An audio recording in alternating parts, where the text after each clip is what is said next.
Hello friends, welcome to Sonali's kitchen Marathi. बहुतेक वेळा पुदिन्याची चटणी काळी पडते किंवा मग पाणी बाजूला सोडते. तर सँडविच आणि वडापाववरती व्यवस्थित स्प्रेड होणारी, छान अशी एकसारखी पसरणारी, बिलकुल पाणी बाजूला न सोडणारी आणि महत्त्वाची म्हणजे काळी न पडणारी घट्टसर अशी पुदिना चटणी बनवूया. त्यासाठी मिक्सरचं भांडं घ्यायचं. त्यामध्ये स्वच्छ धुतलेले पुदिन्याची पाने ॲड करायची अर्धी वाटी आणि अर्धीच वाटी कोथिंबीर ॲड करायची. तीही स्वच्छ धुवून घ्यायची. आता त्यामध्ये 4 मिरच्या ॲड करायच्या. तुम्हाला कशी पाहिजे तिखट यापैकी त्यानुसार थोडेफार कमीही करू शकता. आणि आल्याचे तुकडे आणि लसणाच्या पाकळ्या टाकायच्या.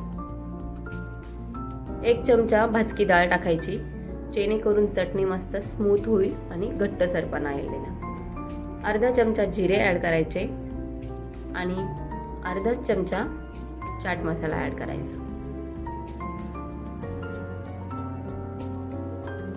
आता याच्यामध्ये आपण अर्धा चमचा सेंधव मीठ ॲड करू. सेंधव मीठ ॲड केले त्यामुळे मीठ टाकताना थोडं कमी प्रमाणातच टाकायचं. आणि आता यावरती मस्त लिंबू पिळून घेऊ. अर्ध्याचा लिंबू किंवा 1 चमचा लिंबू पिळू शकता तुम्ही. लिंबाचा रस घालू शकता. छानपैकी मिक्सरला फिरवून घ्यायचं आणि त्यानंतर 1 चमचा तेल ॲड करायचं.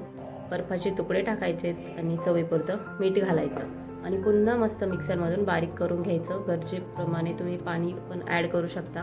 बघा, छान अशी पेस्ट तयार झाली आहे आपली. मस्त कुठल्याही स्नॅक्ससोबत आपण ही खाऊ शकतो आणि ब्रेडला लावायची असल्या तर परफेक्ट अशी पुदिना चटणी बनवून तयार झाली आहे. चला मग, व्हिडिओ आवडल्यास लाईक करा, शेअर करा आणि चॅनलला जर अजून सबस्क्राईब केलं नसेल तर प्लीज सबस्क्राईब करा. चला मग, भेटूया पुढच्या व्हिडिओमध्ये. चटणीसोबत मस्त स्नॅक्सच्या रेसिपी बघूया. थँक्यू.